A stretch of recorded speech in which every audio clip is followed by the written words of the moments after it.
Yo, what's up? Welcome to Kinda Funny Games Daily for Thursday, November 16th, 2023. I'm one of your hosts, Blessing. Adio Jr. Joining me is the LaCroix Poppy himself with no LaCroix, Tim fucking Geddes. We had a Starbucks issue today. I was like, it's so weird to see you with no drink. Yeah, it is. It's really, really weird. I'm a drink boy. I need liquid in me at all times. Start my day off with my Starbucks, like always.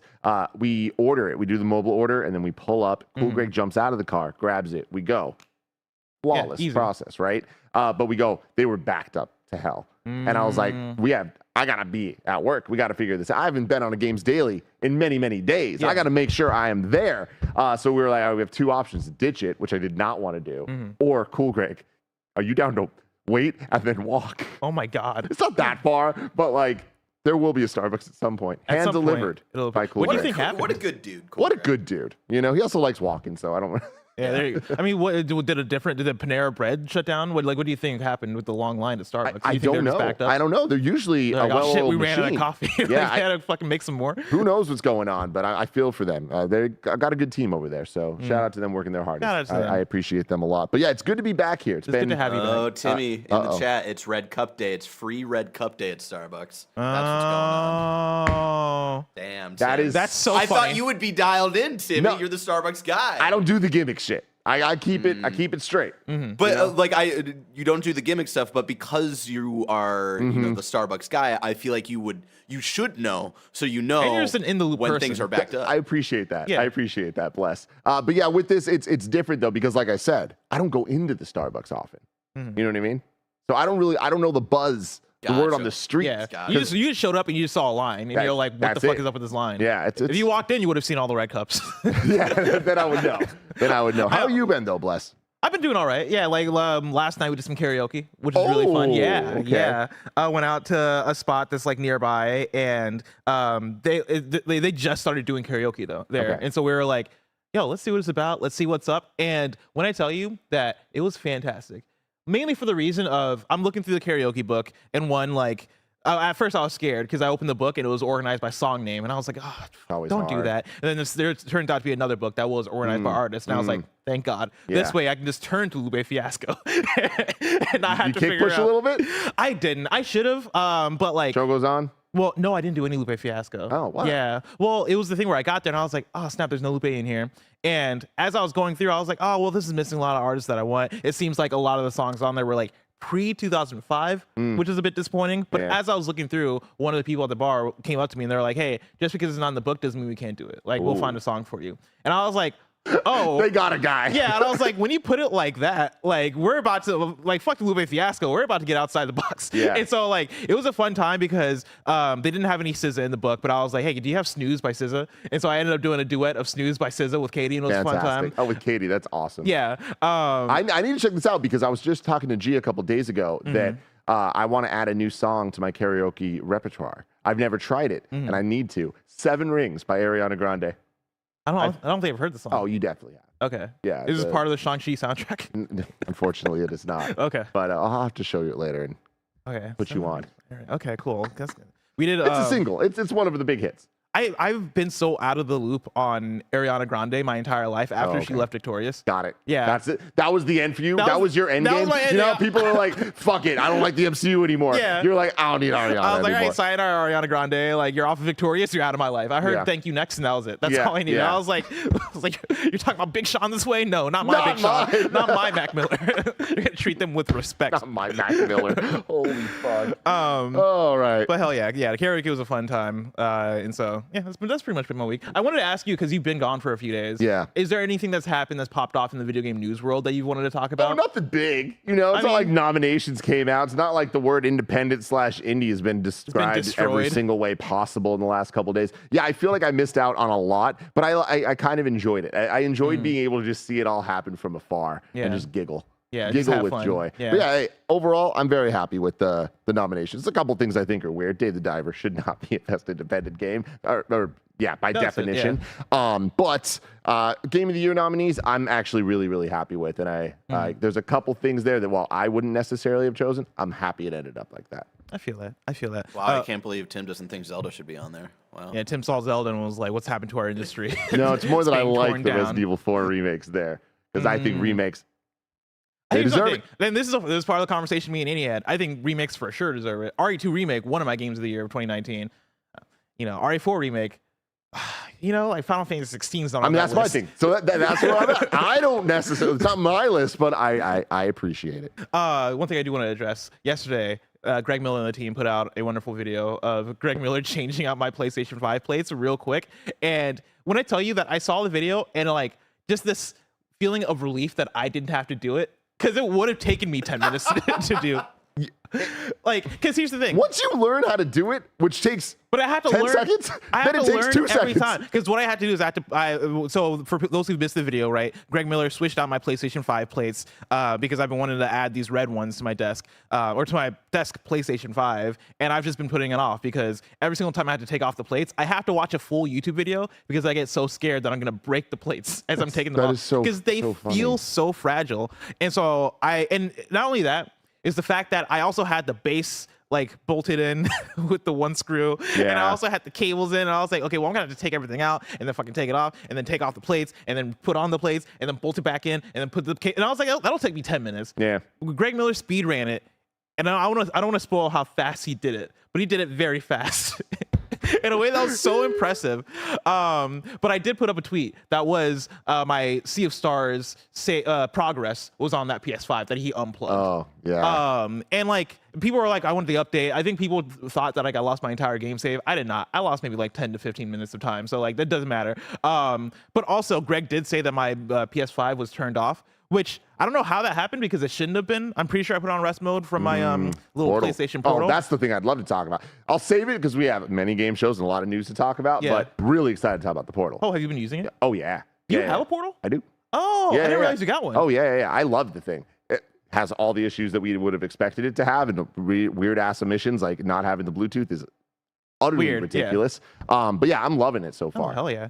But yeah, my Sea of Stars save is fine. It's safe. I just got to play that 10 minutes again. We'll all live. It might be 15 minutes. It might be 20 minutes, honestly. It was a big fight I had to do. But I digress. Tim, let's talk about today's stories, which include what's up with KOTOR Remake, what's up with Persona 6, and more, because this is Kinda Funny Games Daily, each and every weekday at 10 a.m. live right here on youtube.com/KindaFunnyGames and twitch.tv/KindaFunnyGames. We run you through the nerdy news you need to know about. If you're watching live, you can correct us when we get stuff wrong by going to KindaFunny.com/you're wrong. If you don't want to watch live, you can watch later on youtube.com/KindaFunnyGames, or you can listen later on podcast services around the globe by searching for Kinda Funny Games Daily. Remember, you can use Epic creator code Kinda Funny on all Epic Store and Epic in-game purchases like Rocket League and Fortnite to help support the channel. To be a part of the show, head to KindaFunny.com/KFGD to write in with your questions, squad ups, and more. And remember, Patreon.com/KindaFunny will get you the show ad-free plus a bevy of bonus content. Housekeeping for you. A new Kinda Funny Xcast is up where they talk about Game Awards SNUBS. You can check that out over on youtube.com/KindaFunnyGames. Then also you can still get Nerf Alice's iconic shirtless Spider-Man t-shirt as the premium collector's item this month. You can get yours over on patreon.com/KindaFunny. What would have been snubbed? Mike was Hi-Fi very, Rush got five nominations. The best Xbox game. There might have been a big Xbox title that Mike felt very strongly about. Diablo? An Forza. actual Forza Motorsport. a different really big Xbox title. so He mad. The Halo Infinite updates? That's ongoing for Halo Infinite. So it's an interesting conversation for sure. But I do want to shout out I this don't know Xcast. if Redfall deserved it. I do want to shout out this Xcast as well because we also had Sissy Jones, the voice of Andreja from Starfield, come in to talk about voice acting and the reality of AI being a very scary reality, and how she and some other people who are very passionate about protecting the jobs of voice actors for the future, and talking about that. It's a really great interview, so I highly recommend it for that, and to maybe listen to Mike talk about a game he felt deserved a Game of the Year nod, which Sea of was Thieves. Yep. I get it. Over on Patreon. Oh, by the way, I just want to point out that none of us predicted the nominees. Resident Evil 4, man. We all got it wrong. I would not have guessed it just based on like how quick that conversation went on. Yeah. But good for Resident Evil 4. Like when I think about the other games that I would have put on that list, like Resident Evil 4 does compare. That's the thing. Is like I can't get mad at it because like it is up there. And then over on Patreon, a new kind of Feudy is up where I asked the crew to name a character in the Def Jam games. Tim, this kind of Feudy was tailor made for you. I need to watch it. Yeah, it was ridiculous because like every question I was like, I wish Tim was here. Yeah, because it was like one of the questions was name the best Nintendo game. Oh, I love it. Who was on this? It was Andy, Greg, and Roger. Oh, fantastic. Yeah. I'm going to watch that later. Thank you to our Patreon producers, Jackson Hampton and Delaney Twining. Today we're brought to you by BetterHelp, but we'll tell you about that later. For now, let's begin with what is, and forever will be, the Roper Report. It's time for some news. We have 6 stories today. A baker's dozen. Starting with our number one, Embracer boss tight-lipped on the M.I.A. Star Wars Knights of the Old Republic remake. This is Wesley Yinpool at IGN. The boss of embattled games company Embracer has refused to answer a question about the troubled Star Wars Knights of the Old Republic remake, despite increasing concern about the project. During a financial presentation, Embracer CEO Lars Wingfors remained tight-lipped when asked how he was feeling about KOTOR remake. Quote, "I noticed that anything I say to this becomes a headline, so that is my only comment," he responded. Embracer has refused to comment on the issue despite multiple requests from IGN ever since it emerged the KOTOR remake had encountered development trouble. Last year, development on the KOTOR remake was reportedly paused indefinitely after disappointment over progress made with the hotly anticipated RPG. A demo built by Texas-based studio Aspyr, owned directly by Embracer, apparently failed to impress when shown to Lucasfilm and publisher Sony, which led to development being put on hold. The remake's art director, Brad Prince, and design director, Jason Miner, subsequently left the project. The KOTOR remake was then moved from Aspyr to World War Z and Space Marine 2 developer Saber Interactive, also owned by Embracer. Aspyr had worked on the KOTOR remake for 3 years before it was finally announced in Sony's 2021 PlayStation Showcase, where it was revealed that original voice actor Jennifer Hale would be returning as Bastila Shan? Bastia? I have no idea. According to reports, Aspyr had targeted a late 2022 release date for the remake, but insiders suggested 2025 was a more realistic target. It's now even more unclear how this project will continue. A bit of a non-story, but a good excuse to talk about KOTOR remake. I don't expect we'll ever actually see this. Even when they first announced it, it's very exciting. I would love to see a KOTOR remake. I feel like that is a game that was so beloved for so many amazing reasons back when it first came out. But then I feel like it's been long enough that there are people that have, I would say the majority of gamers nowadays have only heard of KOTOR and how good it is, as opposed to actually have played and experienced it. And Star Wars fans, I think, understand how awesome that game is in the story and the characters. And I think that it would be a great game for a new audience to be able to enjoy. I feel like you exactly would enjoy playing this game. But I also remember leading into it, as we would do our predictions going into Game Awards or any of the different showcases, I was always like, I don't think we're going to get a remake. I think we're going to get a Knights of the High Republic or some type of like spiritual successor that is like in the style of trying to like keep the magic of it, but it's going to be new. Because I think it's just a very difficult game to remake in the first place in terms of the type of RPG that it is. I think story-wise, you could. But I think that the gameplay of it would require a Resident Evil 2 type of remake. Yeah. And that just seems like such a lofty aspiration. I struggle to understand how the funding, what teams are going to be there, and a realistic timeline to make all of it happen. So all the trouble this game's had, I'm a bit not surprised by. Yeah. Right? I mean, I'm with you, right? Like, this is one that when they first announced it, I was so curious about, because it was being developed by Aspyr, which is a studio that we don't really know for making new games or ground up games, right? Like, they're known for porting old games and like remastering old games and doing stuff like that. And so I would have expected, if you're going to go all in with the Knights of the Old Republic remake, you would have gone to a Blue Point or somebody who we identify as, oh, you're going to give this the love and care that it needs to really shine and feel like a brainy modern thing. Also, shout out to chat. Bastilla, I believe, was what chat told me is how to pronounce it. But yeah, like, I mean, this is a weird one, because we're talking about Aspyr, which is a studio that we've not seen many original projects from, and the reports are saying that Aspyr had to pass it on to Saber. So you have that. On the overall side, you also have Embracer, which is a company that we don't associate. There's the coffee. Let's go. Hey, Cool G, did they have red cups in there? Was it Red Cup Day? Did you notice that being a thing? Yeah. It's so it's Red Cup Day, which I don't even understand what it is. You get free red cups. I don't fucking know. Yeah, they had some event happening. That's why. Maybe. Yeah. Oh, okay. The hero we need, everybody. But yeah, like I feel like this is one where when we look at Embracer in their catalog, I'm not seeing like, you know, when I look at Knights of the Old Republic, the original, that's a game that people put on their favorite games of all time list. That's the game that people are like, oh, this is the one. Like, this is a fucking cool ass Star Wars RPG. Like, one of my dream games. I feel like modern Embracer isn't putting out games that we describe that way. Yeah. So it's hard for me to imagine that they publish a Knights of the Old Republic remake that we're all happy about. Totally. Because to your point, you're going to want to modernize it probably, right? You're going to want to do things to it. You're going to want to, even if you take the old game and like just go in and it's an asset, you know, refresh, hey, we're just going to make this game look pretty and have it play the same. I still think that comes with certain expectations. And I don't know if that, ooh, there we go, we got a red cup. Was that in the bag?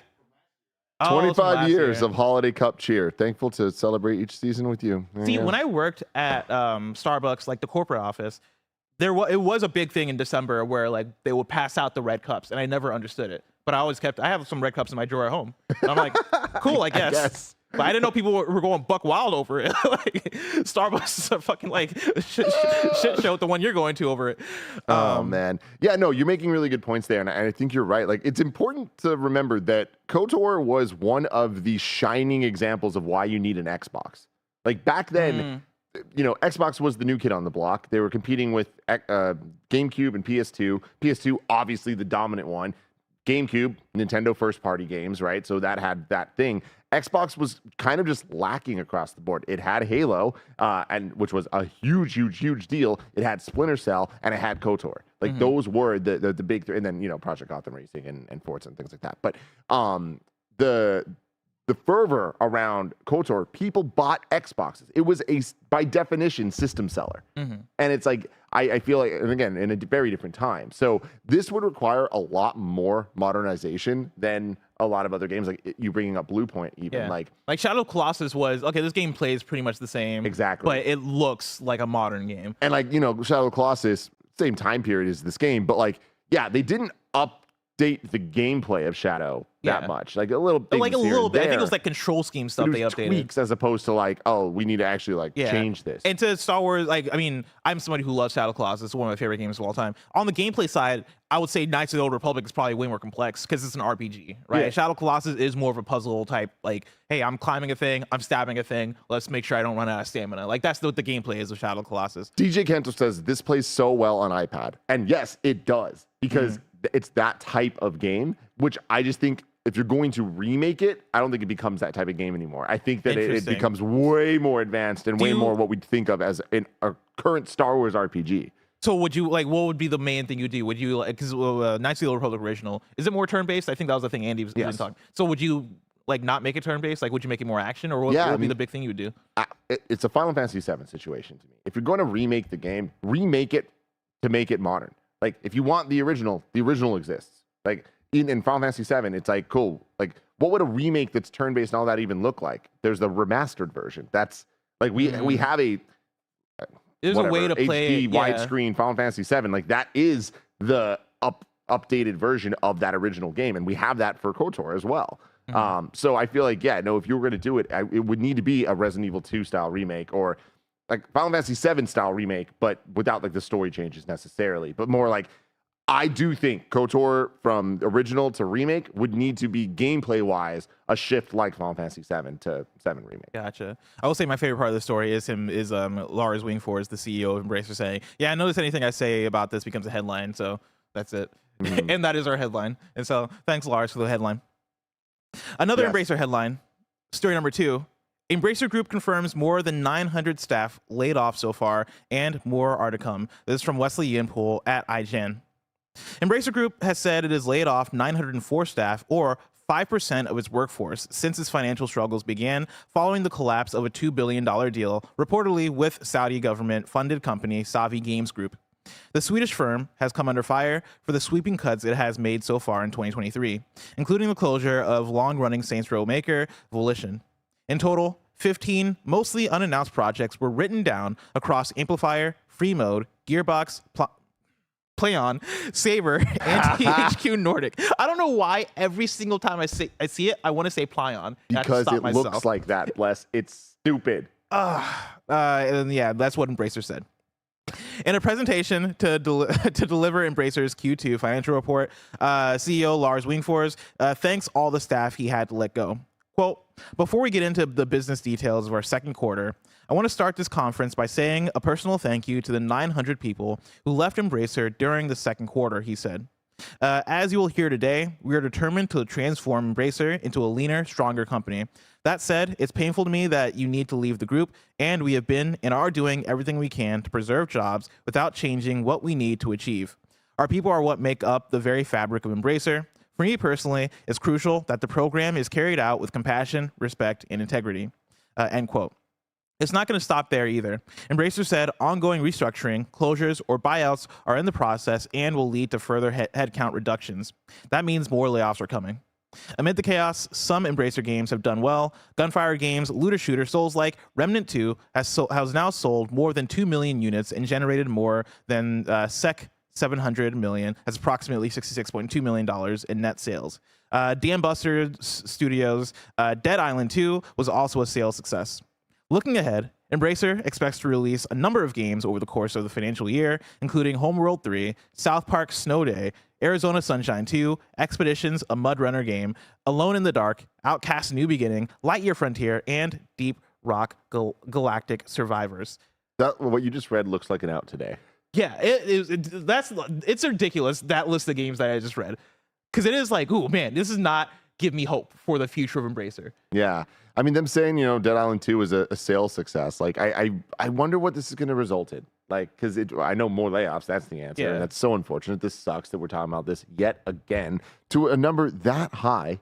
And they were insane even kind of just saying, oh, yeah, it's going to keep happening. And like, they're finding their success, but I feel like they need to like then look at the success and do that and not do the other things. But like, they're doing all of them. They're going to exploit Lord of the Rings. Like, I mean, that's the thing is they talked about, like every facet of this is interesting because they talk about, there's 15 mostly unannounced projects were written down, which I assume means they're like paring down those projects. I don't know what that, I've not seen that terminology. Well, I mean, just a couple days ago, they announced that the Time Splitters team, like they're done. And I'm just like, well, fucking goddamn. Well, they're possibly done. They're looking at maybe being done. Yeah, I think that was a VGC report. That was which is like, but dude, it's pretty much I've been done. talking about Time Splitters since Kinda Funny started. Yeah. Like, this project in some shape or form. And it's like literally it's like 2015, I remember talking about it in the original spare bedroom. And then eventually Embracer got involved and it started becoming a real thing. And then it's like, how the fuck are we here? And it's like, I know the Time Splitters isn't the biggest thing in the world, but Time Splitters is bigger than some of this shit. Yeah. I mean, here we're talking about the 15 mostly unannounced projects, right? That they're writing down. Amplifier, these are the studios, right? Amplifier, Free Mode, Gearbox, PlayOn, Saber, and THQ Nordic. Right, so you're paring down on those, and that's going to lead to more layoffs. But then I imagine that's also leading to them going, all right, how do we make less so we can focus on maybe making more Lord of the Rings and hopefully not more Golems, more actually good Lord of the Rings maybe to make us more money, and hopefully like that leading to us not laying off as many people, but we're still going to lay off people because that's what we are. That's what our industry is. The amount of times you said the word hope and maybe in that sentence. Yeah, like it feels like that moment in a movie where it's like we're in the third act and you got one shot. Like it feels like the end of Avengers Endgame. The blue portal is in the sky. Yeah, like it's like, okay, well, what are we gonna? Like, you got to make the perfect shot, and you shouldn't be there as a company. Yeah. Like when you're in charge of this many people and you've laid off 5% of your workforce, which somehow amounts to like what they said, like 900 something people. That's insane. And I get like, I mean, the part of this that pisses me off is the part where in this presentation, right, like Lars Wingfors says, before we get into this, into the business details, I want to start this conference by saying a personal thank you to the 900 people who left Embracer during the second quarter.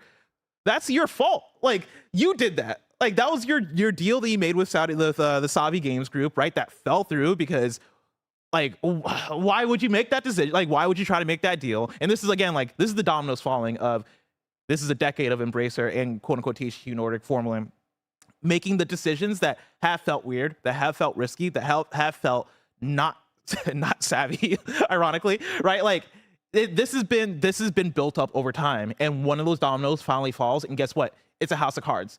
Everything falls because this one thing that you did didn't work, and now 900 people are out of the job. Like insane. They brought back THQ as a name. Like, God, we all knew. Yeah. We all knew. Like, yeah, it's insane. I'm gonna bring back Bionicles. Like, try to make it a thing that's gonna work. Well, be with see, Lego. that's a good idea, though. You know what I mean? It is a good idea. Give the people what they want. But Bionicles Hey, failed. Bionicles never left, Bless. All right? State of mind. Did they not leave? Are Bionicles still being made today? I think so. I don't know. I hope they are. Like, I hope they're out there. Remember thriving. the Golden Mask movie? That was Fuck cool. yeah, dude. That was so cool. Moving on to story number 3. Let's get our hopes up a little bit. Persona 6 looks set to release across multiple platforms on day 1. This is Hiring Crier at Games Radar. Awesome. It looks like Persona 6 will release across multiple platforms at once. In Sega Sammy's quarterly earnings Q&A with investors, as reported by Persona Central, the company's president, Haruki Itami, teased plans for the next main Persona game, specifically regarding achievable sales targets for the next main game in the series. Quote, "We believe that it would be possible for a major Persona title, such as a numbered release, to sell 5 million copies in its first year by releasing it on multiple platforms and simultaneously worldwide from day 1, the Sega Sammy representative director said. That question specifically came from an angle about a Persona game one day selling 5 million copies in a single year. No Persona game has ever achieved this, and Itami clearly believes that it can only be achieved by a main Persona game debuting across multiple platforms at once. I really love this. I love this conversation. I love that they're being this transparent talking about it, because this might not happen. You know, they're just talking about like, hey, if we're talking about these numbers, like there is a way to hit it. It's by doing this. And they're right. They're right. They will cross that number if they release everywhere. But I feel like you don't say that unless that's your plan, though, right? But I mean, well, that's the thing, right? I think that by saying it, it kind of forces it to become the plan. Yeah. Or it forces PlayStation to pay an amount of money that makes it fucking worth it. So it's like, I don't know. I think that that's interesting either way. I do think that with where we're at and the fact that at this point, the Persona mainline projects are essentially everywhere. I do, even though they're the older games, like they're there. I think Persona 5 Royal, I believe, is on every platform now. Is that right there? Royal, but that I get what Tim's saying though. Like Royal didn't launch on Xbox. Oh yeah. But like Tactica launched on Game Pass. Yeah. Strikers is on everything. Strikers eventually came to other platforms. And then Persona 3 Reload is launching on is a multiple remake platforms. and is essentially like a new thing. Is it on Switch as well? Remake, they've been really dodgy about Switch, so I don't think it's coming to Switch, at least what we know of right now. But it's coming to both PlayStation and Xbox, and I believe Steam as well. PC, yeah. Yeah. I mean, in luck, with Switch being what it is, maybe it won't be like, they're just saying multiple platforms. They're not saying all platforms. Switch so, 2, baby. Maybe. I mean, maybe. real talk. Yeah, I would expect that to be the case. I think I think they would like their games to be on Switch. I think it's probably more of a matter of power and fidelity as opposed to like them ignoring the platform. Absolutely. Yeah, Tactica was on Switch, so Reload's looking real pretty. Maybe a little too pretty for. Was Strikers on Switch? Strikers was on Switch because I remember playing the demo, but I ended up playing it on the full game on like PS5 just because I needed that smooth gameplay. And then when they re-released the OG like Persona 3 and Persona 4 Golden, those came everywhere too. Yes. So yeah, like I think this is the transition for the Persona franchise. Like I would be very surprised if Persona 6 gets announced and it is a PlayStation exclusive. I do want to throw into the story a big old grain of salt situation. This is a tweet from the homie Noble on Twitter, who is the new Nibel in my heart, even though nobody can replace Nibel. But Noble's out there doing like a lot of the news updates, and he's who I go to for like, what's the breaking news? Where is it coming from? Noble usually does a good job of doing Nibel's linking this stuff. Illegitimate son, Noble. There you go. Yeah. Noble quote tweeted somebody who is a Persona leaker who's been right before about Metaphor ReFantazio, has been right before just about things in general regarding Persona. They tweeted out that ReFantazio and ASO will launch in 2024. Persona 5X as well. I'm reading this weird. I'm going to read the original tweet. Metaphor and ASO will release in 2024. P5X will release next year, and there will be tests in other regions too. There is a Shin Megami Tensei title being worked on, and then Persona 6 will be released in 2025. The reveal time is still being decided. That's a tweet from at MBKKSSTBHZ5. I have a couple questions. What's up, that Tim? I would like to ask, and then a couple things I'd like to pose. P5X, Barrett. What the fuck is that? I think P5X is the weird mobile game that launched, I think, in China, or it was a territory that I don't think, or maybe it was just Japan. I don't. It's them just trying to capitalize more on Persona 5. So that's that. It's the Phantom X is the. Oh Yeah. I forgot about that. I think that was officially announced, wasn't it?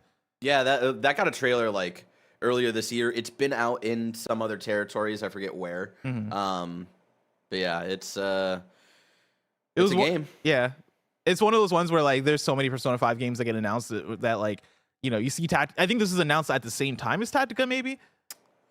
Because I think this is part of that big leak. Remember, like on Instagram, where they accidentally uploaded multiple trailers, P3 Reload and all that stuff. It was around that time. Yeah, so I think this is part of that, and everybody was like, man, like a fucking mobile game. And then they saw Reload, and they're like, holy, wait, we're good, it's happening. That's so funny. And then my other thing is, all right, P6 will be released in 2025. Reveal time still being decided.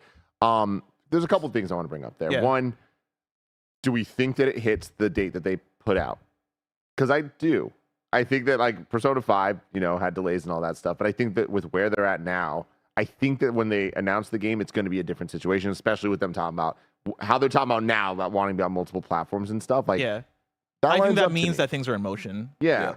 I would think that, if they come out and announce 2025, I wouldn't have big doubts, right? Like I know Persona is one of those ones where in the past Persona 5 was announced, and then it was announced for like 2014 or some shit like that. It was announced back in 2013, and then I think it was like slated for like 2015, and then it got delayed pushed. 2 years or a year and a half or something like that. So yeah, but I think we've gotten to the point with Persona 5 that they've gotten the juice out of it. Like we've had so many Persona 5 spin-offs, and I could feel the ramp down a little bit. Like I think we're getting there. Oh yeah, for sure. And then my next question is, timing doesn't necessarily add up for this because we assume the Switch 2 launches in 2024. What if it was a Switch launch title? Persona 6? Yeah. I'd be surprised. I think Persona 6... I'm with you. I don't think so. I think Persona 3 Reload could be, if the Switch is coming 2024, maybe in the later half, I think that's why we haven't heard anything about a Reload coming to the Switch 1 or whatever. I could see 3 Reload. When's Reload coming? February 2nd. Oh, okay, cool. Months. So if it was a launch title, it'd be late. Yeah, okay. But I think that's what we would see more likely than Persona 6 bumping up to 2024 or something like that. Yeah. I definitely don't think it'll be 2024. I'm thinking more like if Switch 2 came out not next year, but came out in 2025. Oh yeah.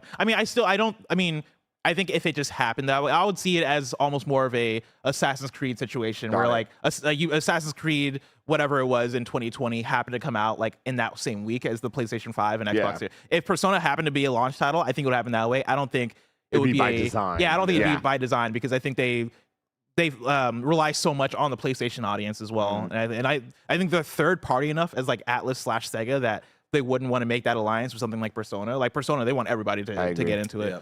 And also we have to take into account not just like Persona, but the other Atlas teams, right? Sorry, I'm going to put myself in Blessing's coffee mug here. Go for it. A couple of I think...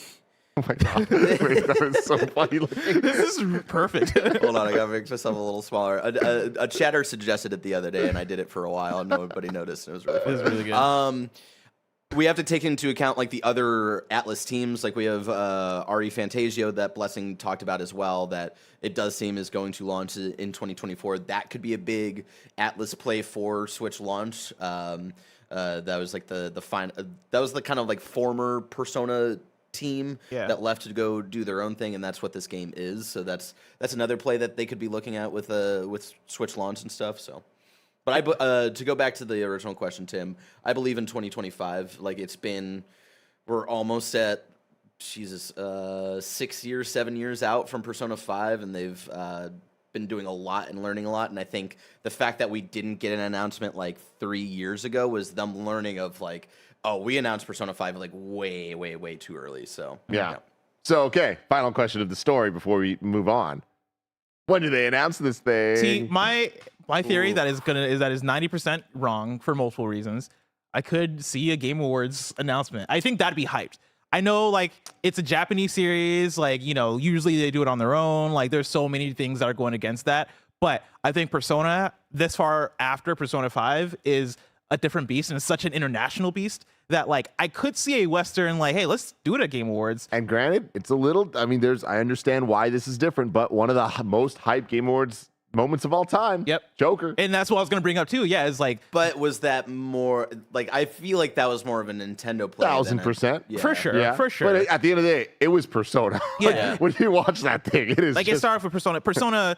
I can't remember what it was, but like Persona's been like a Game Awards nominee. I have to assume like Persona's has had a big like Game Awards nominee presence, and so like I think when you see stuff like that, when you see games pop up more and more, even in like just the conversation of, oh man, on the like Western side or the Game Awards international side, we are propping this game up more, right? Like not only is Persona a thing for like going back to Persona 4, right? Not only is this a thing for nerds, like not only is it for the thing for like your friend that's into anime or into JRPGs or whatever Or playing. the Vita freaks. The Vita freaks. Today, Persona is the thing that everybody plays. Like the world is into Persona. oh my God, Barrett. And this is like a interesting like a follow up of like the conversation we were having earlier this week, where like they're giving everybody raises. Oh, I'm sorry. Oh God. I like it, it's cool that they want to like keep their word of like giving all their employees like kind of like raises and taking care of like new employees, and like part of that plan seems to be launching everywhere, which I do think is really cool. Sorry, Tim, you had a question. Well, I was just gonna say, I was just in LA the last couple days, and there's a coffee shop. It's like one of those cool, trendy Instagram coffee shops called Matte Black. And Hell yeah, that's cool. have you heard about this? Yeah. What? What the Persona crossover Well, thing that they were doing? Yeah. So the thing about this place, like, I'll have to show you later. It looks so cool. Like everything inside of it is white and black, but it's like you feel like you're in like a painting, like a cartoon. Like it's not like, you know, the game Blanc. Yeah. Imagine Feels like like that. it feels like you're inside that. It's nuts. But they had a collab with Persona 5, so it's just Persona 5 stuff everywhere. And I was just like, me and G were just sitting there yesterday, and I'm just like, I saw a bunch of like. Should have taken a picture. I know I messed up. I really should have, because I saw a whole bunch of things and I was just like, that looks familiar, but I don't know what it is. And then I like look closer. I'm like, I think it's Persona. And then I looked at my, oh my, I saw like the actual Persona 5 thing, and I saw Joker's hat. I'm like, holy crap! Dude, and that's what I'm saying. Like Persona has such a worldwide presence now that I think there's a very strong chance that they do it the way they've done it before, and they just drop a trailer on YouTube, or they drop a trailer like Honestly, the two likely things, and like I know I've said in the past, and I've been proven wrong, with people in the chat and stuff, of not announcing things at Xbox showcases, but they've been real buddy with Xbox lately. I could see at this point the way things have been going the last couple of years, like they could announce Persona 6 at an Xbox showcase, which is fucking insane. Or they don't do that, and then it's another concert late next year that they do it just in Japan. Oh at, yeah, like 2 that's in the morning our man, time. yeah. Which is the love that. classic They love Atlas way. announcing things at concerts. Yeah, but they like, love doing that. what was I gonna say? I forget. Oh, when the Persona 5 original teaser, like the debut teaser, was announced, where it was just like the chairs, yeah, with like the I'm pretty sure that blocks was a on them. concert. Was that a concert? Yeah. Okay. All right. You're we'll wrong see. me if I'm misremembering. But yeah, I think it could be. I think a Persona 6 trailer at Game Awards, I think that could be a hype, and I think like that's a closer. I think you could Dude, close honestly, a Game Awards I'm on with you. Persona 6. My only hesitation is I think it's too early. That's the only thing. But even then, I don't think that'll necessarily stop them. Yeah. I think we've just spent 30 minutes talking about how we think that they're going to treat this one differently. But hey, if it's slated for, and this is, you know, again, the biggest grain of salt thing, but also I think the timeline lines up. If it's slated for 2025, is it too early?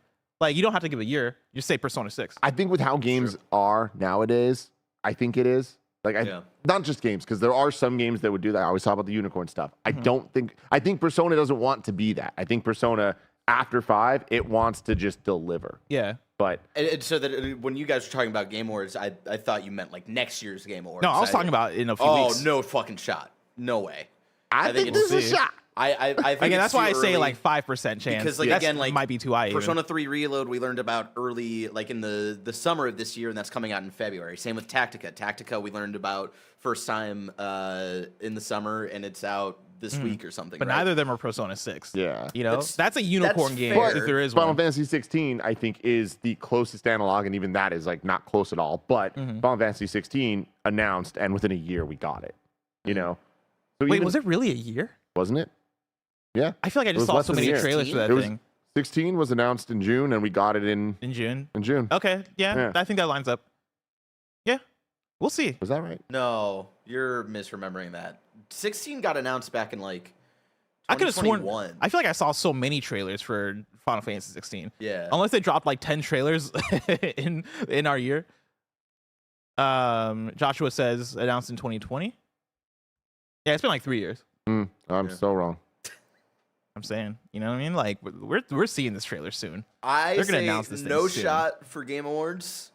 More likely for Xbox to showcase next year. Even more likely for a random concert that they do in Japan next year. I think at an Xbox showcase would be mad. I'll say like more likely at a PlayStation showcase than an Xbox showcase. Where they been though?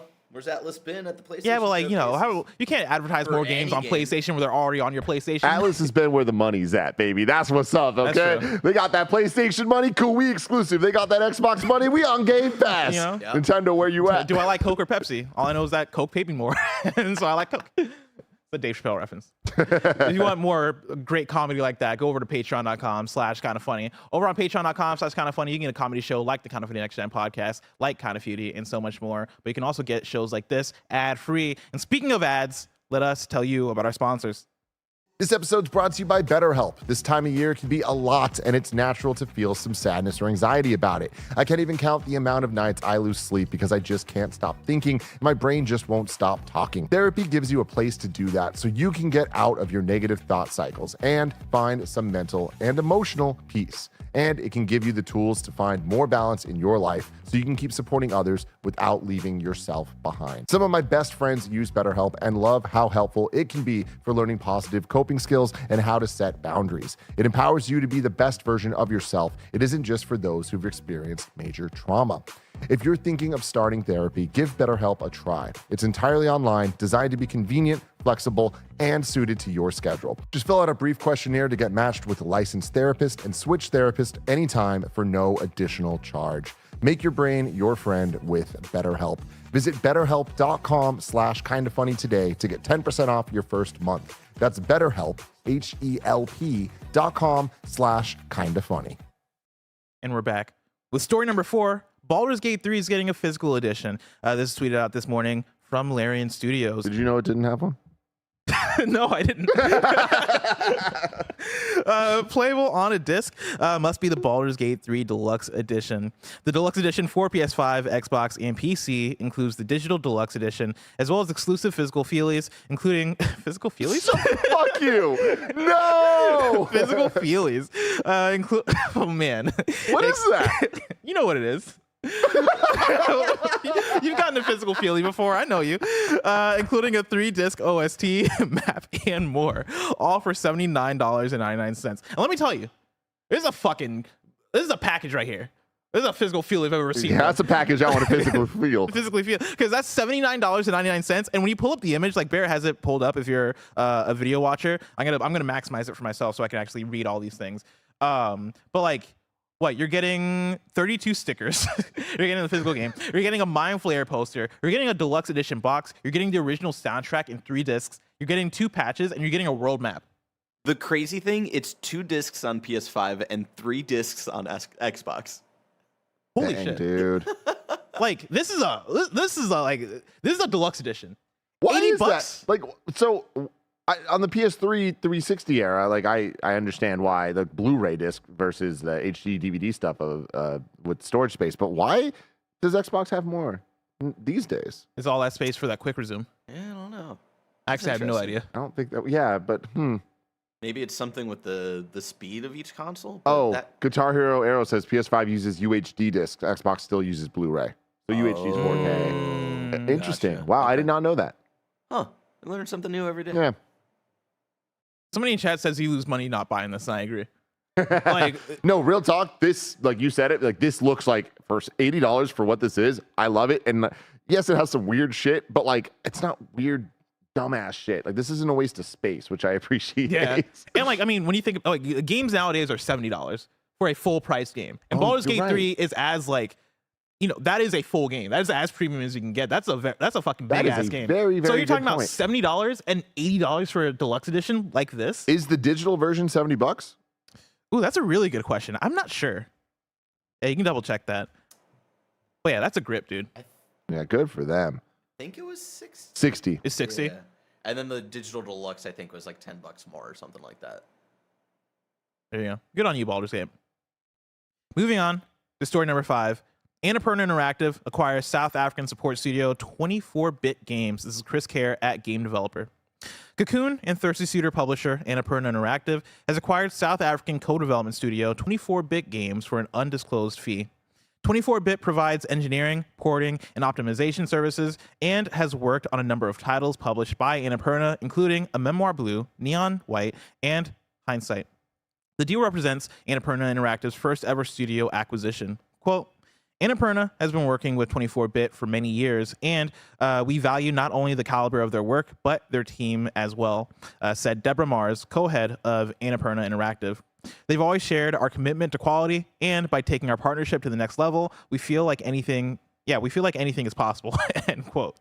Annapurna said it'll be Why'd you laugh? Anything is possible. Anything because you acquired 24-Bit. Like what? You're gonna run for president and win? Anything is possible. Annapurna, man. Annapurna said it'll be a case by case, or it'll be a case of business as usual for 24-Bit under its umbrella. But added it wants to help the Johannesburg-based studio expand its development team and proprietary technology toolkits. Cool. Yeah, this sounds like a good thing. This sounds like the right type of acquisition, partnership, whatever way you want to look at it. Like, they're saying all the right things. They have proven before that they work well, and that this is just going to enhance that. And, you know, we'll see. Like, things like that could always turn bad. But acquisitions aren't inherently evil and bad. They just most likely are. I feel that. Yeah, and I think their thing too is that they worked on bangers. You know, yeah, exactly. We all loved Neon White. And Annapurna's had like such a great great list of projects. Like, not all of them are hits necessarily, but a lot of them are. And I think they're getting closer and closer to being a Devolver Digital, if not already there. Right? Yeah, I think we're talking about quality. Well, yeah. And I'm looking at projects right now. I'm on 24-Bit Games website, right? They worked on Cocoon. They worked on Neon White, Broforce. I love Broforce. They worked on Maquette, Tentacular, Gorn. I know people love Gorn. Totally Accurate Battle Simulator. 12 minutes. You know what I mean? Like, we can't win them all.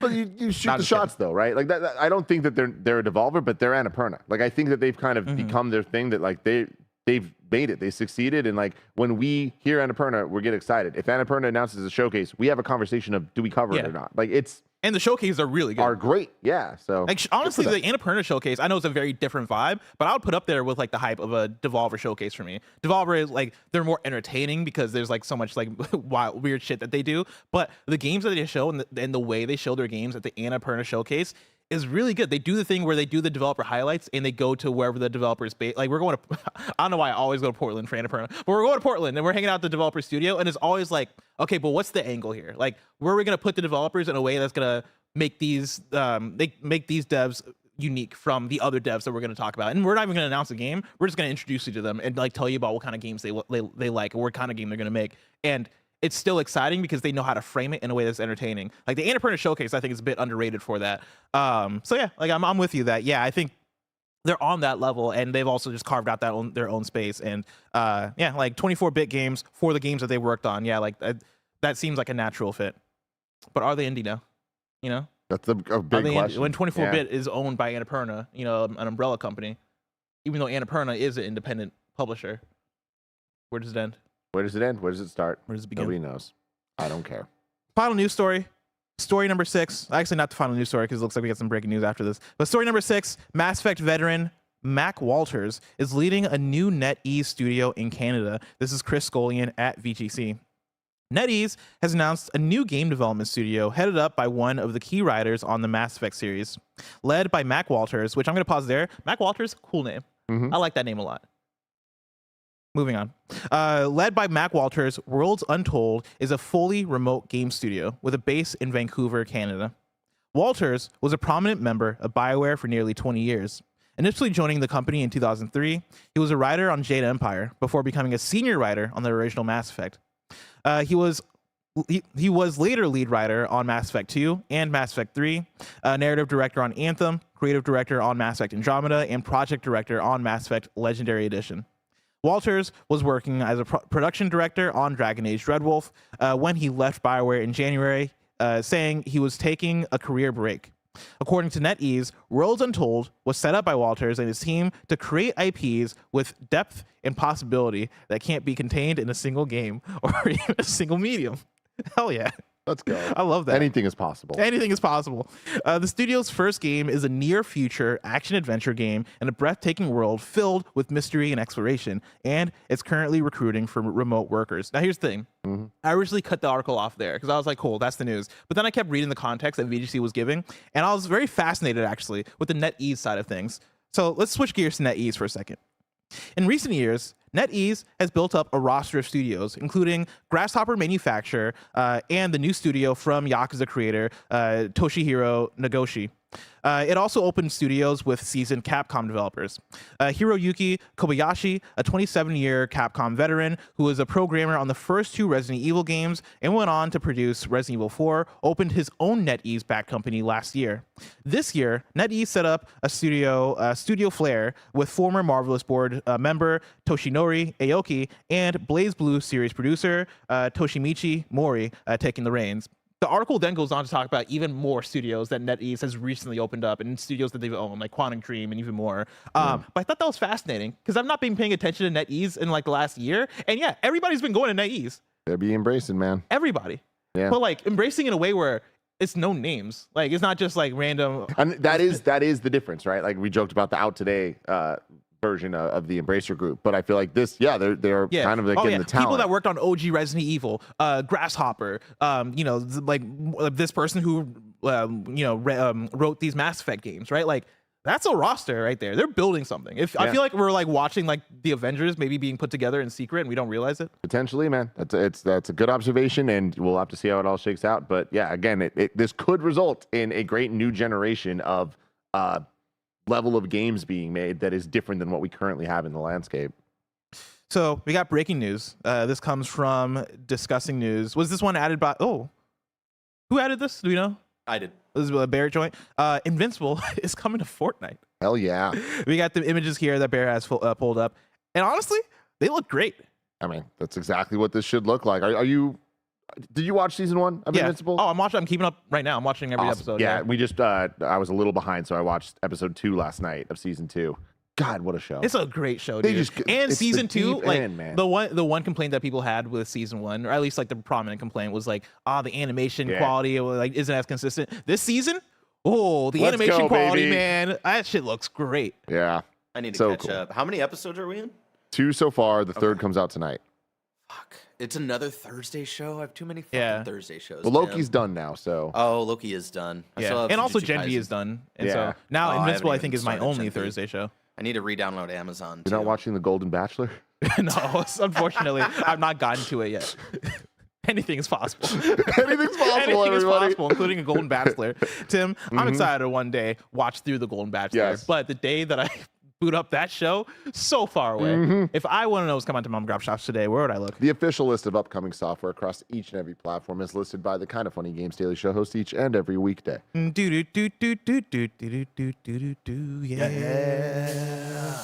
Out today, we got Assassin's Creed Nexus VR out today for Quest. We got Flashback 2, PS5, Xbox Series X, PS4, Xbox One, Switch, and PC. Going back, is there really an Assassin's Creed VR game that's out today? Yeah. Is that real? Yeah. I got asked if I wanted it, and I said no. That's really funny. Because I don't have VR. I mean, you can borrow mine. Nah, I'm good. You sure? Yeah, I'm good. I got an extra Quest. Like I got a Quest 2. Nah, dude, Barrett wants to stay in this reality. But even if you're like, think about this, right? Here's the thing. You're an assassin, and you jump from like a 2-story building into a pile of haystacks. Into my TV. I'm just for people who might have watched the VR golf stream the other day. I was a part of that for maybe 5 minutes, and maybe from that you can get an understanding of why I'm not a fan of VR. So fair enough. Pooped his pants, I heard. Dude, when I tell you that, it was everywhere. I tried swinging. It was everywhere? And it just went everywhere. Have you gone to the lab yet, too? Oh, no. Dude, it smells crazy in there. Dude, when we did the Ghostbusters Spirits Unleashed, that's the VR game. No, Rise of the Ghost Lord. Rise of the Ghost Lord is the VR game. God, so many Ghostbusters games. It's incredible. What's happening? But we did the Ghostbusters VR game stream here, and like I did a couple of games, and like I had to take off the helmet and be like, guys, I'm gonna sit out for one game because it's been a while since I hung out in VR, and it takes some readjusting. And like I was sweating, dude. I was sweating, but then I got back in and I did the damn thing. Isn't that right, Mike? Yeah. He said I did. I miss you, Mike. More out today. We got Johan the Parhelion, Blaze in the Deep Blue for PC, Great PS4, job. PS5, Xbox One, Xbox Series X, and Switch. Before I pull up footage of that game, because I can't not. Yeah. What do you think this game is? Johan the Parhelion. What is a Parhelion? Do we know? It's a great question. Excellent question. That would influence a lot. I'm going to say some type of like dragon, you know? Oh, you think? I see. I was going to say like a pirate, but not a pirate. Like a pirate without a boat.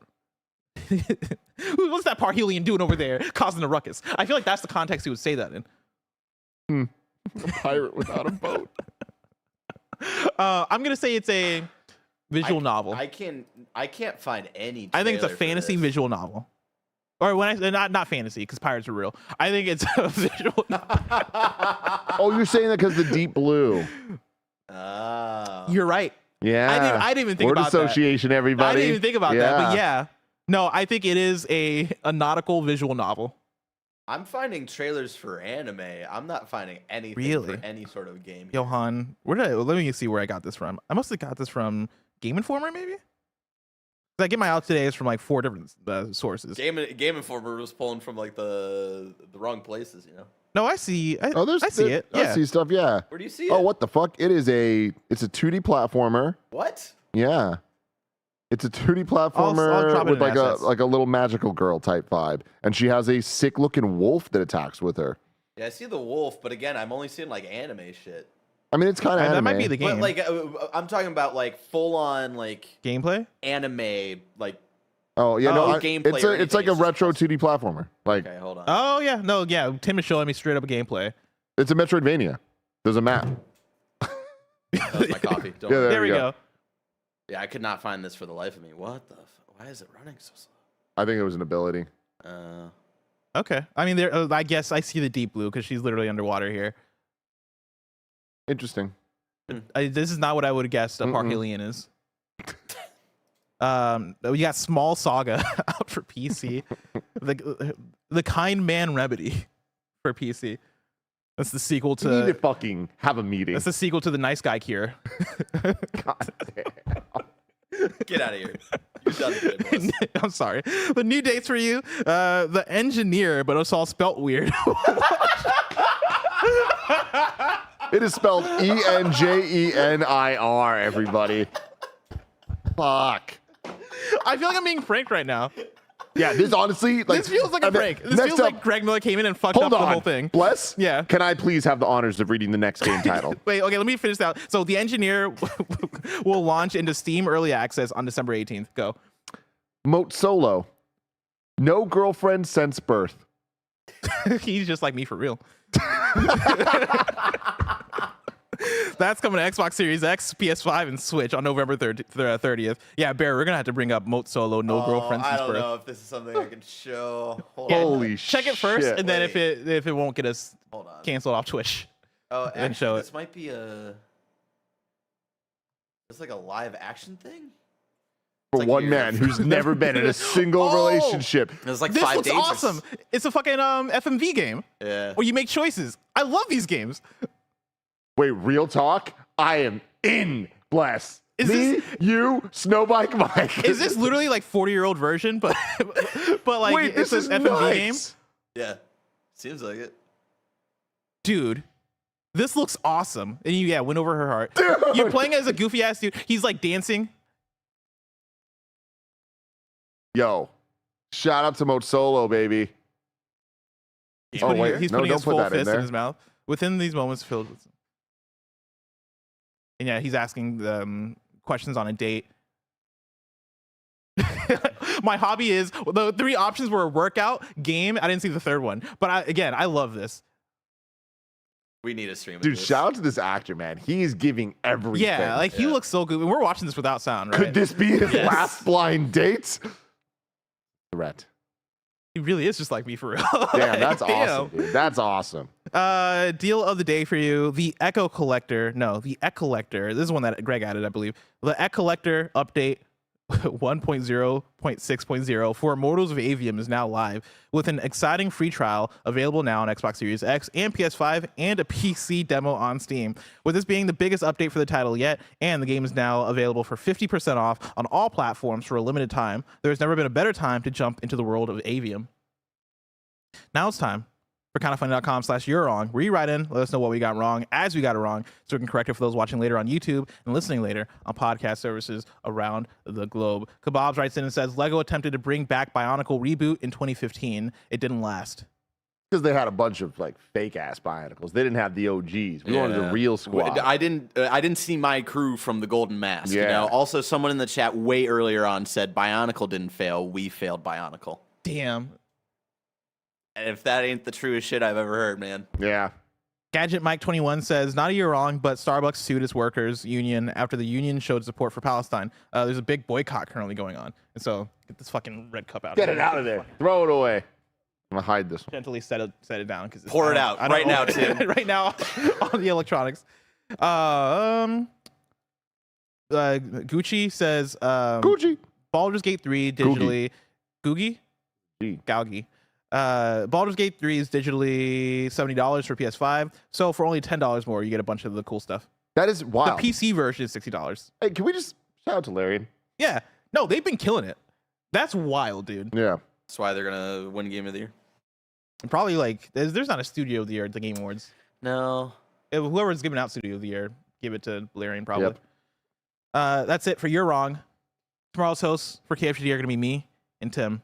Of course, this has been Kinda Funny Games Daily, each and every weekday live right here on youtube.com/KindaFunnyGames and twitch.tv/KindaFunnyGames. We run you through the nerdy news you need to know about. Until next time, Game Daily. Mikey, you can just take my seat here. I'm bouncing out. That's what I'm saying. Can you believe that, Chad? That's messed up. I gotta talk to Mike, Greggy. I missed you so much, and then I'm just leaving. I know. Yeah, okay, cool, bro. Damn. Oh, Mike took that personally. That's crazy, Tim. I was excited for the post show. That's crazy, Tim. I was very excited for the Tim Post show. A lot of people don't get that. Damn. Like when a couple of you go for even just 1 day or 2 days, it's felt inside the office, bless. You know It what was I mean? Like, really felt Monday. Like the founders were all gone. yeah, everybody's gone. It was weird. It's just a little bit of a Joey different was also vibe. out on Monday. It was It a was a weird skeleton vibe. crew. Oh my god! But I bro. liked it. I like the privacy. Yeah, Like people were gone and I was thriving. I loved the vibe at the end of that Monday where we all looked at each other like dead silence, like, all right, good day. See everybody. Just kind of awkwardly walked away from each other. I was having a blast. Dude. welcome You mean, in. Mike, that's how I leave every day. Yeah, you know, but I'm always yelling at you no matter where you go. You know that. Welcome in, everybody, to your Super Chat Post Show with your boys, Mike Bless and Barrett. We're rocking, having some fun. We're going to answer your burning, loving questions here on the YouTube side of things and on Twitch. To first start off, Blessing, did you tell them that you sang karaoke last night? I did actually. You fucking we had a rocked whole it, bro. conversation about. Great you job. didn't sing karaoke. Of course not. You Why? know I wasn't. No, Why? bro. Because I don't got it like that, Bless. I don't have it like that either. Dude, you missed- had it. You You were missed me great. singing "Snooze" by SZA in the worst singing voice you ever heard in your life. Michael Hyam played Toxic, and I said, fuck yeah. You know what I Yeah, mean? dude. Like, fuck yeah, That was a great dude. time last night. Great am I stuff slightly last hungover night. and hiding it? Maybe. Chat, I want to, of course, welcome you into your Super Chat Post Show. We're going to have some fun. Let's jump into Street Shadow with the $10 Super Chat and says, some PS Portal news from yesterday. SIE SVP for platform comments that Portal was not made for profits, but for increased engagement for that audience and that cloud streaming is being looked into. Oh, that's cool. That's really neat. I mean, I can see that, right? Like, isn't the goal just like Netflix and Hulu and everybody out there Yeah. to try to take more of my time, more of my, engagement hours, so then possibly I can give you more money to stay on the platform, right? So, I mean, it yeah, got I me see to that. play more PlayStation. Like over the weekend, I was hooked on it. Right, I played through all of Cocoon. I started playing Sea of Stars. I've noticed that. I've seen you. Barrett's always been good about sitting on the couch playing his Switch, but like Yeah. you and Greggy have actively had those in your hands more than any time in the office this whole year. You know what I mean? Like, Yeah. And Greg people are started playing Sea of games. Stars last night because of it. Yeah. I'm proud of you. Hell yeah. Both And of also I think to the thing of it sells remote play more. Like remote play feels like such a understated feature from PlayStation, and it's one that they want people to use. And so I think making a device for it and having it be this exciting device makes people use remote play more. And so I think that works to their benefit. I think all that makes sense. Of course, stay on the platform. Maybe go buy a microtransaction, right? That's all they want us for. That's what they want. I watched Teenage Mutant Ninja Turtles last night. First off, great fucking movie. That's Mutant Mayhem. Yeah, the brand new movie. Oh, okay, the new one. Thank God. In theaters? No, I didn't. Let me tell you what. Music was great. Animation was fun. The Turtles, so heartfelt. The best is Jackie Chan yelling at him, "You're gonna get milked if you go out there." And like that's what Sony wants to do to me. They want to milk me for my money and all my time. That's a great comparison. You know what I mean? That's what the corporate structure wants from us. Let's move on to CJ. And you just encourage the mic. I mean, I did give Halo $20 just last night. You know, how's the classic maps? Really good. Oh, bless. You know, it is so funny when we talk about like Call of Duty currently just being a giant DLC map pack. Talking about Halo, like clearly this is what the fans wanted, was just old school maps, OG Fortnite. It is a fun and dumb situation to be in. Of course you want new. Of course you want the teams to evolve and get better. But there is something about going back to the old maps that make you smile. Hell yeah. Right? Like when we talk about Grand Theft Auto and how like I love those remakes and it's like widely hated, you know? It's like, for me, it's like, oh, I just love going back. Yeah, you love going back with the new coat of paint. You want to be incredible, which they wouldn't do this, but if in the new Grand Theft Auto, because you know how there's been the rumors and reports of they'll start in Vice City, but they'll then start to add more areas. If they took literally like the 1-for-1, like San Fierro and San Andreas map, and just made it like the PS5 version, and like had like the same kind of like layout. Oh my god, that'd be cool. That would be really it basically be the same as like the Halo classic maps. Oh, CJ writes in with the $5 super chat and says, movie and game combo pack. Mario Wonder and Across the Spider-Verse or Spider-Man 2 and Mario movie, choose one. So to run it back for you, you have a combo pack. You either get Mario Wonder and Across the Spider-Verse, or you get Spider-Man 2 and the Mario movie. I'm going Mario Wonder and Across the Spider-Verse. Same. Yeah. Agreed. Yeah, unanimous on that one. I think that's just a killer combo right there. The thing that kills the other combo, I think, like Mario movie is fun, but like it's not like this fucking like Spider-Man 2, great game. Mario Wonder, great game. Across the Spider-Verse, a sequel to like one of the fucking greatest animated movies of all time. Like, it's just kind of hard there. Where the Mario movie is the weak link. I don't like this Mario movie slander. Again, it's a fun movie. It's a fun movie. Blessing, would you disagree that the Mario movie, out of these 4 different things, is the weak link here? You're talking to somebody who loves the Mario movie. Like I would say Mario movie and Spider-Man 2 are the same in my mind of like how much I love both of those things. Gotcha. And so yeah, no, I probably wouldn't. For me, like it really does come down to Mario Wonder versus Across the Spider-Verse. And I think Across the Spider-Verse I might love the most out of all these things. So I need to watch it again. I still felt weird about it after leaving the theater that first Spider-Verse? time. Yeah. I didn't love how much of a part 1 it felt like. I don't like the cliffhanger. I agree. I'm tired of cliffhangers. Yeah. Let me tell you about the last Fast We're not getting movie. that sequel for like 5 or 6 years. Does anybody here remember the last Fast and Furious movie?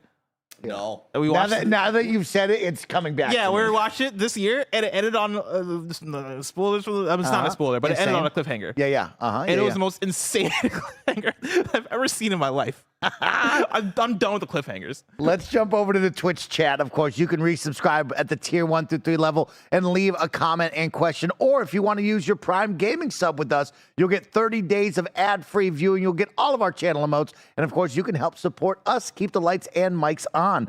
Like Let Me Flash on Him has resubscribed with Prime for 58 months and says, does Bless and Tim know that French Montana has a song called Sanctuary that samples the KH song? Ask me to name one French Montana song. You know a French Montana song? No, nobody knows French Montana songs. You know French Montana. What's a French Montana song? Exactly. Nobody knows French Montana songs. French Montana isn't a real artist. It's in the back of my mind. French Montana is like if a Mandela effect was a real person. Because I would see the name French Montana everywhere, like in the last decade. But I'm like, what's his music? I hear him on features. I hear him on DJ Khaled songs. Lemon Bendy just wrote 3 words. Don't stop, pop that, don't stop, pop that. You don't remember that one? I guess, was that a French Montana song? We'll have to go into his archive. We're gonna have to go into the songs. I'm going to open up Spotify. He's going to bring up the Spotify because You know, your Unforgettable is the most popular one. Everyone knows Unforgettable. I'm sure everybody does. Yeah. French Montana. What's a French Montana album? You know? Oh, Unforgettable featuring Sway Lee. Okay. Yeah. See, what's crazy is that song has over a billion plays. Everyone loves that song. And then there is a steep drop. Steep drop. On the rest. Where like right under this, you have another one of me featuring 21 Savage. That has like 21 million. Damn. A crazy decline. Let's keep it going with the fun side on the Twitch side of things. Dan writes in and says, have you worn wigs? Will you wear a wig? When will you wear a wig? I've never worn a wig. I don't know if I've ever worn a wig. I probably would have wore a wig for like a costume maybe. Yeah, I'd try one for a dope cosplay. Yeah, if I did like a play or like a musical or something growing up, maybe I'd wore a wig. I did a silent, like, kind of like big movement piece back in high school for Scooby-Doo, so I had to wear a wig for Shaggy and Shaggy's hair because I didn't have the hair to just naturally have that. I wore a wig last year for our Spy Family costume. Yes, you did. People are writing, we don't get it. We don't get the reference. They're talking about like Andy and Nick or something. Is that what it is? When it's clearly Mike and Barrett and Blessing's time. Yeah. You know what I mean? Like, of course, we don't know about wearing wigs. We don't watch our own content. Exactly. We don't watch those two. Enough. I don't need to hear them on a fucking show. Is this like a in review, like wigging out with Scarpino thing? Something. I guess so. Sag writes in with the tier 1 sub for 41 months and says, Mike, did you hear Snoop gave up smoking? Dude, did you see this? That can't be real. Did you see this? Did he really? Yeah, he tweeted This is brand new news to me. I haven't heard. The way he words it is weird. No way. He didn't word it in a weird way. Snoop Dogg gave up the green. He says, I give up smoke. Which I think. What does that mean, though? That doesn't mean he's giving up smoking. I think he means he's giving up smoking. He's giving up that smoke. Like he's not pressuring. No, but like people he more. this is how it's in a serious post though, right? Because like he signs it. Oh wait, fuck, it's gone. Because he says, respect my privacy. Like he says, I'm giving up smoke. And then the image says, after much consideration and conversation with my family, I've decided to give up smoke. Please respect my privacy at this time. And then he signs it, Snoop Dogg. Someone in the chat said he worded it like somebody died. I mean, maybe. I don't know. To many people, this is the same. It's somebody died. It's breaking my heart right now and breaking my mind. I mean, maybe it is like a health-related thing. Who knows? I mean, Snoop Dogg is 80 years old. He should give up smoking. That is true. Is he 80? He's not 80, but like he's a very old man. He is pretty old. That's fucking. There's no. He's probably, if I had to guess, he's probably 55. Dr. T writes in with the Prime Gaming sub for 35 months, says, Mike, where can I get this T-shirt, homie? Well, I believe Bless has this T-shirt as well. I do, This is when I came to watch your panel at PAX West, from if PAX you remember. West 2019. Way back in the day, 52 years old. I wasn't that far off. We all watched. Yeah, you can get this at the PlayStation 1. How about this? When Kinda Funny does a big live event one day down the road, I'll just give it to you because I'm not wearing it. You know what I mean? You're wearing it right now. Yeah, but like we're trying to do take Mike's stuff away because he doesn't need any of it. Oh my God. Know? But no, that shirt is like, that's an exclusive. I love a that nice shirt. T-shirt. It's a super dope nice tee. shirt. And for me, as somebody who lives in Seattle, and I love Seattle, like, Yeah, that's a shirt This that I is hold when near and dear. PlayStation brought the heat on the merch. Yeah. Where you're No, like, that was fire. okay, nice job, y'all. Nice job. But you can take it, big dog. I'll let you have it. Final one over here from Twitch before we jump over. Cambosa writes in with the resub for 29 months. Question for Bless. Now that we have a full launch roster for Tekken 8, and I don't think there's any leaks for potential DLC characters, are there any characters you're hoping to see make it into Tekken 8? Either returning characters or guest characters. Let's look up the full roster. Shout out to Matt Exposure as well for the Prime Gaming sub for 57 months. Thank you, Matt Exposure. Tekken 8 roster. So off the bat, I don't think I saw anything about Lucky Chloe. That's one of Mike's friends from Tahoe. That is one of Mike's friends from Tahoe. That's my people. Lucky Chloe was the breakdancer character of from course. the last Tekken. And Lucky Chloe's usually throwing dice at the craps table. Exactly at the casino. Yeah. I think Lucky Chloe would be great. For a guest character, Tifa would be the perfect addition. Because if you play Tifa in Final Fantasy VII, right? Like, that'd be she's cool. throwing hands. Like, Oh, she's yeah, such a she had fighter. the red gloves, right? Yeah, I believe so. Okay, yeah. But I've yeah, seen she's her. like a fist fighter, and I think she would work. In the last Tekken game, in Tekken 7, they had Noctis as a guest character. Oh, that's sick. Yeah, and so I think Tifa would be such a good addition for that. I'd like a Street Fighter character. I think Akuma works so well in Tekken 7. So like, if you were to, and I wouldn't even want like a Ken or Ryu. Give me Luke. I think Luke in Tekken 8 would actually be kind of lit. I know that might be an unpopular opinion, but I think Luke in Tekken 8 would be kind of fire. Who else?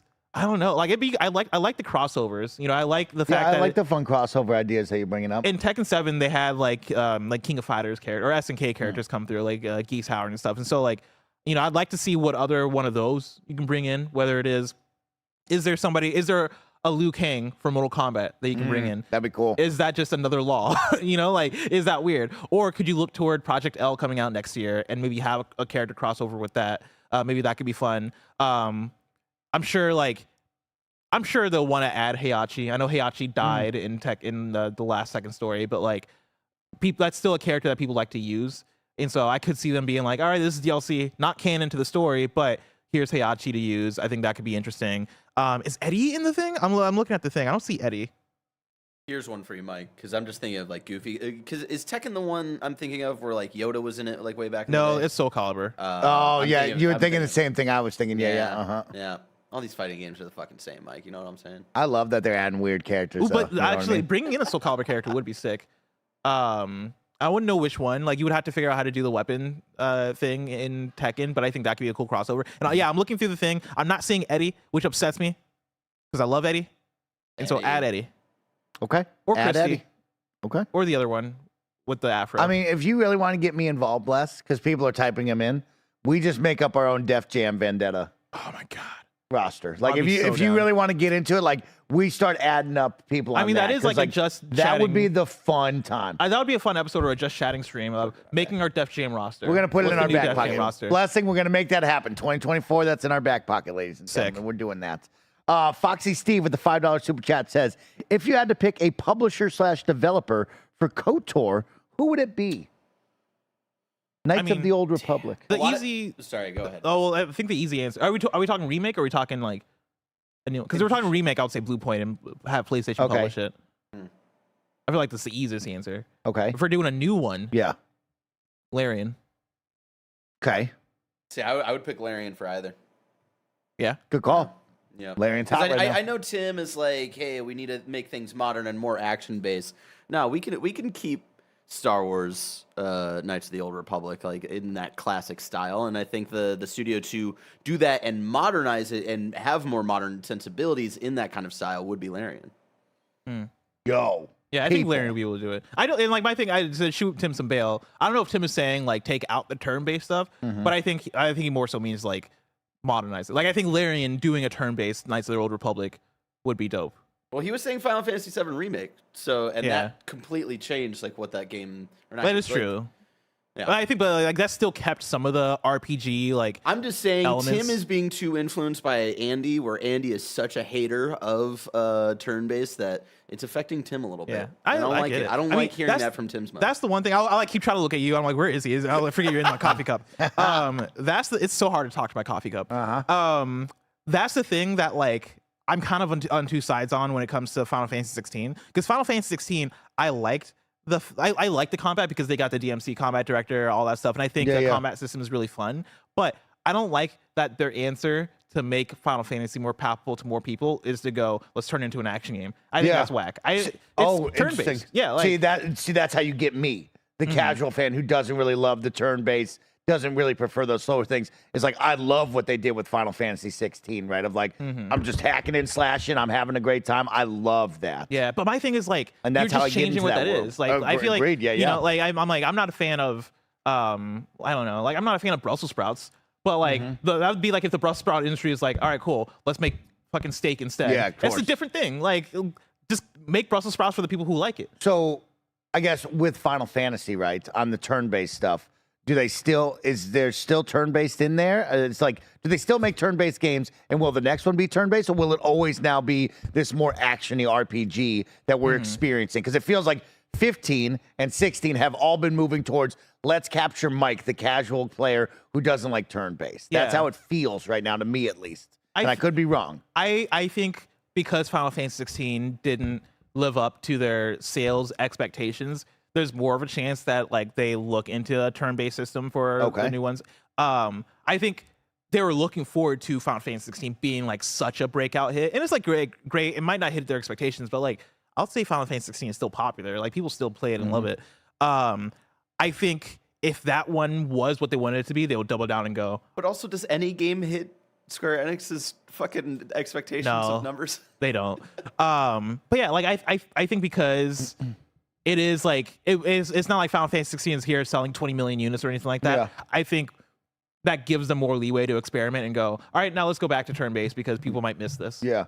Someone wrote, did Mike play Final Fantasy VII Remake? I have not, but I did play just a small piece of it. Yeah. And that's like turn-based mixed with more combat. Because like, yeah, it's fast action combat, but I'm still in the menu. Yeah, that's the thing. Is like there's still menu elements to it. It's a weird mix that I didn't love. Yeah. It was a there. modern adaptation of what that combat felt like way back in the day, where it was turn-based, but there was active systems. There was things that were reloading and all. But this like, stuff, I mean, the active system in the original Final Fantasy VII was literally just like, you know, you're not going in like a turn-based order, right? Like there is like it's live in a weird way, right? Like you kind of have a time. So when was the last turn-based Final Fantasy game? Because someone in the chat 13 now maybe says, "Oh, they haven't. That wasn't turn-based." And I agree on that. It wasn't turn-based. Yeah. But like, when was the last Final Fantasy turn-based game? And are they gonna go back to that ever? I would say 13. Okay. If I had to guess, you're wrong.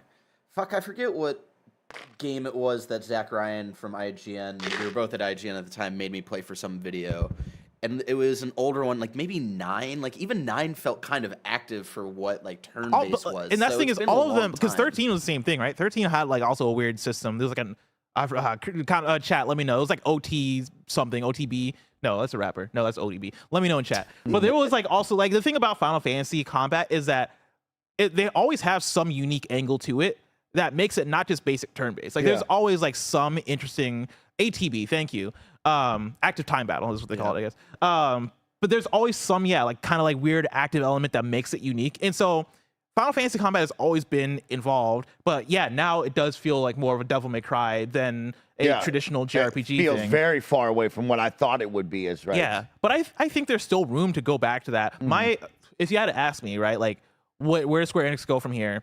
I think you start to see them experiment with more of like the 2D HD pixel art style, like you see like the like Live Alive and Octopath Traveler and that stuff. Traveler, I think we start to get more Final Fantasies in that art style. They're gonna do. I think you're gonna start off with remakes doing that, and that's gonna have the turn-based stuff. This is something that Tim has like predicted, and I could see it happening where they put out a new Final Fantasy game that's that art style, and that's their turn-based Final Fantasy. And then they come back to a 3D art style, and like that will be more actiony. Interesting. It was Final Fantasy 12 that I was thinking of. Okay. Yeah, I look forward to seeing that, and I'm definitely not a turn-based guy, so that's why I'm riding the high of like being interested enough now to try Final Fantasy games. So like for me, Square is doing what I need them to do of like getting me on board because I don't want to play that slower version. That's why I'm actually impressed. I thought that Kingdom Hearts was turn-based, and so I was pleasantly surprised that it wasn't. I was like, "Oh, I'm having fun Kingdom now." Hearts had, I feel like, mean? had a big like parts of play and like changing kind of like Square's vision on like their own gameplay and stuff, and how those kind of go back and forth between those series of what they're doing to each other. Yeah. Mike, check out Persona 5. I think you'd like it. Okay. Yeah. I think Persona It's 5 very is fun. turn-based, but it's so quick and like a lot of the systems are tied to your face buttons that it doesn't. It's turn-based, but it doesn't quite feel turn-based. Yeah, and I definitely get the perspective of people who might not be in a turn-based being able to get into Final Fantasy through 16. Yeah, but it's also like I don't know. I think it's tough when that is part of the identity of it. It's like we want to appeal to more people. We want to get a bigger audience, but sacrifice a little bit of what makes Final Fantasy. I think people feel that way. I don't know if I feel that way totally because the combat in 16 was really great, but I think that's the balance of it. Is I still want a Final Fantasy game to be an RPG, and I think 16 loses a bit of the RPG for me in a way where like I would nominate for best action adventure over best RPG. Yeah, because like those mechanics get lost out, and I think you lose that because the turn-based gets lost. I'd love to see. It's weird. Yeah, Final Fantasy 17. I look forward to seeing what line they choose. Yeah, right. Where do they go? Let's go over to Cozy Bear, who writes in and says, "Hey, Bionicle, if you haven't seen it, you should check out Bionicle Mask of Power, an upcoming open world fan game that actually has Lego's blessing." Oh, Bionicle Mask of Power. Yeah, can we bring that up, Bear? Can you bring that up? We'd love to look at that. We're Bionicle boys. Were you a Bionicle kid? A little bit. Those are the coolest things. I think I literally had like one Bionicle, but I would also see it on TV because they had the Bionicle TV show. Oh yeah. I'm gonna turn that down. Yeah, I was gonna say that was real loud. we don't need that. We don't need that. Interesting. Also, as this is going, somebody in chat I forgot how mentioned, tiny they were before they had like the cool masks and stuff. somebody mentioned in chat that like turn-based hasn't been part of Final Fantasy's identity for like a decade, and that's a good point. Like I didn't think about that. It's been a while. More than that, though, I would say. Look at this. This is really Bionicle. How weird, bro. Well, like Final Fantasy Lightning Returns, I feel like came out like maybe 2012 or something like that. That's fair. Yeah, this looks cool. Yeah, this is crazy. But this also, this reminds me a little bit of like a really good Dreams game. Oh, yeah. Like it kind of has those vibes to it where it's like you can tell that it's user created, but like they did a really good job. Yeah. You know what? I'd check this out. Gary Whitty out of here. Peace, homie. What's Gary doing here? Gary's here? Hi, Just Gary. saying what up to him. Yeah. What are you doing here? Gary, can we get your reactions to the Code Red drink that you drank yesterday? That was Andy's. Oh yeah, come through. If you're down for it, come on out here. I like the Loodle shirt. Hello, what show are we? What show are we on today? Kinda Funny Games Daily. This is like a I'm finally on fucking Games Daily again. Dude. Stick it to Greg. You know? Greg tried to block me out, but I'm back. I know it's messed up. I don't know why he won't have me on Games Daily anymore. People like me on Games Daily. I think it's because you say too much of the truth. You know, he can't fucking handle the truth. He can't handle That's the the problem. Yeah. Also, I love that you're wearing the Kinda Funny pajamas. I've been rocking those a lot recently. Listen, They're really comfortable. I'm not in the mood to do Greg any favors, but these are literally the most comfortable pajamas I've ever worn in my life. 1,000%. They're so comfy. Yeah. I got some for my kid as well. It's all she wears. She loves them. So buy yourself some Kinda Funny pajamas. Hell yeah. But my office flooded. Sewer drain outside my house backed up. Came up through the toilet in the downstairs bathroom, which is adjacent to my office. Got under the floorboards. Oh my god. Into the walls. I don't know how much you know about water damage, but it's no joke. Yeah. So we've had water remediation people in the house for the last week with big like heat blowers that dry out everything. Had to rip up all the floors. My office is completely out of action. So we're gonna have to refloor it. Oh no. So I'm living off of my laptop for a couple of weeks. I have no office, so I had to do a Zoom call. I came in and used your little private cube because I don't have a space at home that is where I can have. I'm privacy sorry that right happened. now. That sucks, man. Oh, it sucks. I mean, we've filed the insurance claim, but like water damage is really expensive. Oh, dude. When I was younger, our house, like a room in our house, caught on fire.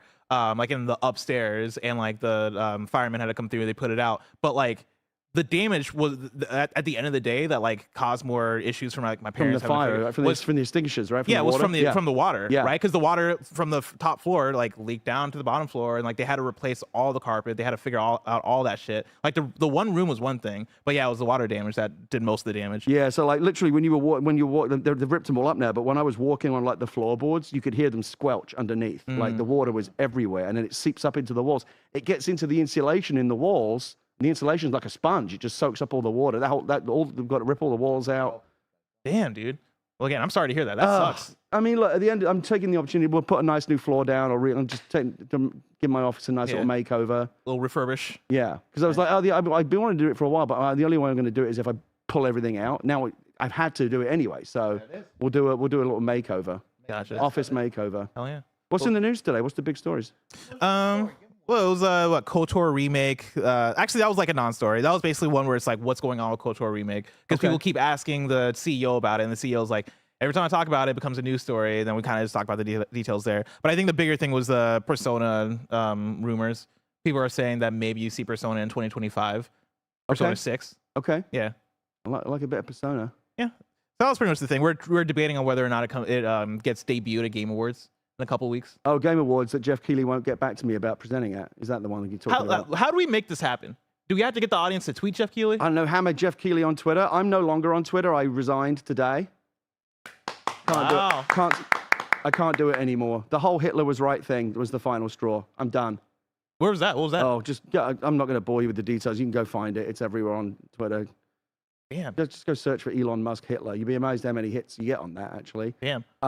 Yeah, so I've retired the account. I'm not going to close it down because maybe at some point Twitter is under new ownership and I can come back, but I'm done. Where I can did people my follow last you? tweet today. Where do we find you? Threads, Instagram, YouTube, TikTok, Facebook, everywhere else, but Blue Sky, everywhere else. Sick. Oh yeah, Don't good for need, you. Don't need it. I don't need it anymore. Tired there of you the go. man's bullshit. Yeah. So I dropped a like. So I kind of we talked about this on the Xcast yesterday. I kind of got the awards presenting bug. I presented best narrative at the DICE Awards in Dude, Las I Vegas. saw the picture. You look fantastic. I'm telling you, I usually don't like myself in pictures. I hate the way I look, but something about the vibe I had Dude. going on in London, I was looking good. And when you dress up the right way, right? Like It's fun to it dress does up. something. That's my thing. My is, in friend the last year I've been dressing Danica up like more. recommended. I had a navy blue suit, and I was going to wear like a light color. You know, wear a navy blue shirt with it to match it. I'm like, isn't that all like one thing? She's like, trust me, it looks good, and it did look fantastic. It looked fly. Hell yeah, dude. Yeah, no, that's the best. Like that's what I've been doing in the last couple of years. Is like I've gotten more of a passion for dressing up. And yeah, when you see yourself in pictures and you post it, you're like, dude. And I look better than I ever usually thought I hate did. myself in pictures, but I don't know, something about, I don't know, I just had a little bit of a London glow up. Hell yeah, Something dude. being back home. So anyway, then I presented Nintendo Game of the Year at the Golden Joysticks, and obviously crushed it on both occasions. Fuck yeah, dude. Let's go. So I dropped Elon. I dropped Jeff. Holy shit! I dropped Jeff a little DM saying, "Hey Jeff, I don't know if you've been like following my presenting career, but crushed it at DICE, crushed it at the Joysticks. If you want a middle-aged thirst trap to come on the show and crush it at the at the Game Awards, you know where to find me." There you go. Well, I mean, does he know where to find you? I know you're off on Twitter. Well, I Threads. can still get DMs. I'm just not. The account is still there. I'm not posting on it. It's inactive. But Gotcha. if people want to DM me, they still can. Oh yeah. I Yeah, think he reach has out to my Gary. number. Let Gary present something. Let Gary present. And listen, The if thing Gary is, needs, I'm not Hollywood enough for Jeff Listen, and the TGA. and also, if you want to ask him about Hollywood, I'm down to go up there with Gary. Oh if my Gary God, needs what a sidekick. team we would make. Oh my, yeah, blessing Gary on stage at Game Awards. Make it happen. Yeah, Tweet at Jeff. this is the last chance for Jeff to get me before I really blow up, and then he can't, and then he won't be able to book me anymore. Ooh, that sounds like you got someone on the horizon. You got something planned. You want to see who I just had a Zoom call with? I'm telling you, dude. 2024, I'm gonna be cooking. Oh my God. So this Let's is go. it, Jeff. Last chance. If you're watching this, Jeff, if Tweet- you're not tweet- making moves, you're standing tweet at still. Jeff Keighley, tell him to make some moves and let me present at the Game Awards. I can't even get an invite. I've never been invited to the TGAs. Do these people not know who I am? They're scared of you. That's what it. Barrett. I think you might be onto something there. Yeah. There you go. The Golden Joystick's not scary of you because they're also all British, Right. And I've done it many times before, and they're too drunk to know the difference. But we'll see. We'll see. Let Jeff know that you want Gary to present at the TGAs, because I'm telling you, this is the last chance he'll get me.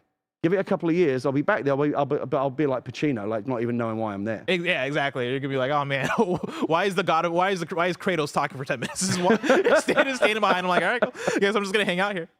All right, I don't want to disrupt your show anymore. It's lovely to. You to came at see the you perfect both. time because we were literally about to wrap up. Okay. What do you want to tell the people to go?